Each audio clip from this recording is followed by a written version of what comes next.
उस बाढ़ से धरती पर इतना बहाव होगा कि जिनके पूर्वजों ने शूद्रादि अतिशूद्रों को गुलाम बनाया, उनके वंशज आज तो ब्राह्मण पुरोहित भाई हैं। वे अपने पूर्वजों की तरह पत्थर दिल नहीं हैं, बल्कि अपने अंदर की मनुष्यता को जागृत रखकर सोचते हैं। हमारे दयालु अंग्रेज सरकार को शूद्रादि अतिशूद्रों ने ब्राह्मण पंडा पुरोहितों से किस किस प्रकार का जुल्म सहा है और आज भी सह रहे हैं, इसके बारे में कुछ भी मालूमात नहीं है। वे लोग इस संबंध में पूछताछ करके कुछ जानकारी हासिल करने की कोशिश करेंगे तो उन्हें समझ में आ जाएगा कि हमने हिंदुस्तान का जो इतिहास लिखा है उसमें एक बहुत बड़े और बहुत ही महत्वपूर्ण हिस्से को नज़रअंदाज कर दिया है। उन लोगों को एक बार भी शूद्रादि अतिशूद्रों के दुख दर्दों की जानकारी मिल जाए तो उन लोगों की सच्चाई समझ में आ जाएगी। दुष्ट लोगों द्वारा सताए हुए ऐसे लोगों की दुरावस्था की उपमा देना हो तो शूद्रादि अतिशूद्रों की ही उपमा उचित होगी, ऐसा मुझे लगता है। उससे कवि को बहुत दुख होगा व कुछ अच्छा भी लगेगा कि आज तक कविताओं में उसकी करुण रस की पूरी तस्वीर श्रोताओं के मन में स्थापित करने के लिए कल्पना की ऊंची उड़ान भरनी पड़ती थी, लेकिन अब उन्हें इस तरह की काल्पनिक दिमागी कसरत करने की ज़रूरत नहीं पड़ेगी, क्योंकि अब उन्हें यह स्वयं भोगियों का जिंदा इतिहास मिल गया है। यदि यही है तो आज के शूद्रादि अतिशूद्रों के दिल और दिमाग अपने पूर्वजों की दास्तानें सुनकर पीड़ित होते होंगे तो इसमें कुछ भी आश्चर्य नहीं होना चाहिए। कारण हम जिनके वंश में पैदा हुए हैं, जिनसे हमारा खून का रिश्ता है, उनकी पीड़ा से हमारा पीड़ित होना स्वाभाविक है। किसी समय ब्राह्मणों की राजसत्ता में हमारे पूर्वजों पर जो कुछ अत्याचार हुए, उनकी याद आते ही हमारा मन घबरा कर थरथराने लगता है।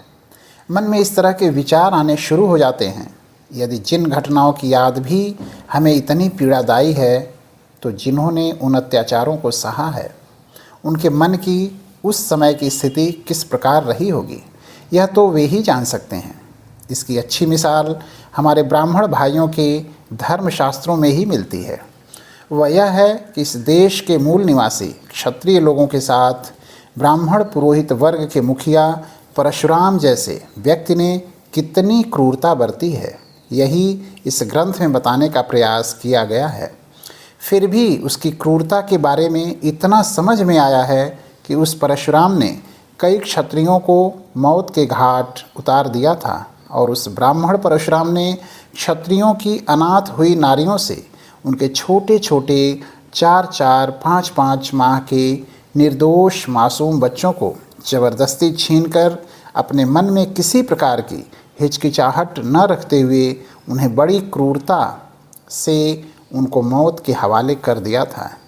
यह उस ब्राह्मण परशुराम का कितना जघन्य अपराध था। वह चंड इतना करके चुप नहीं रहा। उसने पति की मौत से व्यथित कई नारियों को, जो अपने पेट के गर्भ की रक्षा के लिए बड़े दुखित मन से जंगलों पहाड़ों में भागे जा रही थीं, उनका शिकारी की तरह पीछा करके उन्हें पकड़ कर लाया। प्रसूति के पश्चात जब उसे यह पता चलता कि पुत्र की प्राप्ति हुई है तो वह चंड आता और प्रसूता नारियों को कत्ल कर देता था। इस तरह की कथा ब्राह्मण ग्रंथों में मिलती है। जब ब्राह्मण लोग उनके विरोधी दल के थे तब उनसे उस समय की सही स्थिति समझ में आएगी। यह हमने सपने में भी नहीं सोचना चाहिए। हमें लगता है कि ब्राह्मणों ने उस घटना का बहुत बड़ा हिस्सा चुराया होगा, क्योंकि कोई भी व्यक्ति अपने मुंह से अपनी गलतियों को कहने की हिम्मत नहीं करता। उन्होंने उस घटना को अपने ग्रंथ में लिख रखा है। यही बहुत बड़े आश्चर्य की बात है। हमारे सामने यह सवाल आता है कि ब्राह्मण परशुराम ने 21 बार क्षत्रियों को पराजित करके उनका सर्वनाश किया, उनकी अभागी नारियों के अबोध मासूम बच्चों को कत्ल कर दिया। इसमें उसने बड़ा पुरुषार्थ किया और उसकी यह बहादुरी बाद में आने वाली पीढ़ियों को भी मालूम हो, इसलिए ब्राह्मण ग्रंथकारों ने इस घटना को अपने शास्त्रों में लिख रखा है। एक कहावत प्रचलित है कि हथेली से सूरज को नहीं ढका जा सकता। यह हकीकत जबकि उनकी शर्मिंदगी थी, फिर भी उसकी इतनी प्रसिद्धि हुई। उस घटना पर जितना पर्दा डालना संभव हो उतनी कोशिश उन्होंने की। जब कोई इलाज ही नहीं बचा तब उन्होंने उस घटना को लिख कर रख दिया। ब्राह्मणों ने उस घटना की जितनी हकीकत लिख कर रख दी, उसी के बारे में यदि कुछ सोच विचार किया जाए तो मन को बड़ी पीड़ा होती है। परशुराम ने जब उन क्षत्रिय गर्भवती नारियों का पीछा किया तब उन गर्भिणियों को कितनी यातनाएं सहनी पड़ी होंगी। पहली बात तो यह, नारियों को दौड़ भाग करने की आदत बहुत कम होती है। उसमें भी कई नारियां मोटी और कुलीन होने की वजह से जिनको अपने घर की दहलीज पर चढ़ना भी मालूम नहीं था। घर के अंदर उन्हें जो कुछ भी लगता था वह सब नौकर ला कर देते थे। मतलब जिन्होंने बड़ी सरलता से उनकी छत्र छाया में अपना जीवन जिया था, उन पर अब अपने पेट के गर्भ के बोझ को लेकर सूरज की लहलहाती धूप में टेढ़े मेढ़े रास्तों से भागने की मुसीबत आई। इसका मतलब है कि वे भयंकर आपत्ति की शिकार हुईं। उनको दौड़ भाग करने की आदत बिल्कुल ही नहीं होने की वजह से पैर टकराते होंगे, कभी जोर से चट्टान पर या कभी खाइयों में गिरती होंगी।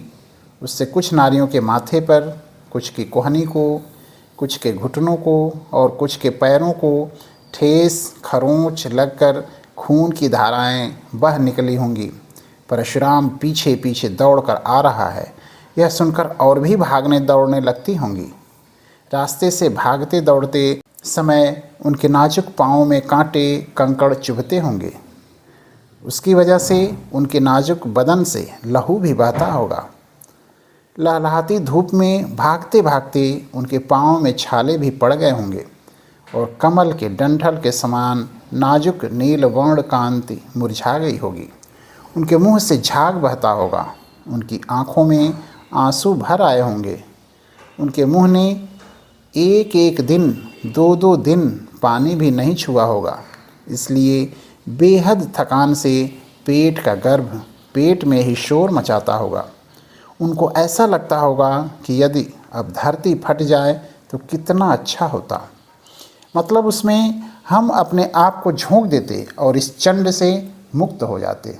ऐसी स्थिति में उन्होंने आंखें फाड़ फाड़ कर भगवान की प्रार्थना की होगी कि भगवान, तूने हम पर यह कैसी स्थिति ढाई है। हम स्वयं बलहीन हैं, इसलिए हमको अबला कहा जाता है। हमें हमारे पतियों का जो कुछ बल प्राप्त था वह भी इस चंड ने छीन लिया है।